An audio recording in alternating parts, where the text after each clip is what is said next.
Hey you! Do you want to save time by exporting a bunch of Canvas previews using a script in a few seconds? Step 1. Select the Smart Object layer where the images will be inserted.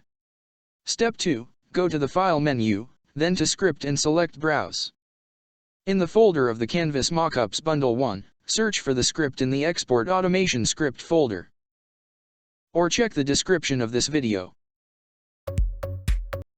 Automatically a window will be opened to search for the images. So step 3, select them all and click OK. A tip, make sure the images are the dimensions required by the Smart Object, otherwise, you will not get the best results. Finally, you will find the results in the folder where the PSD file is located.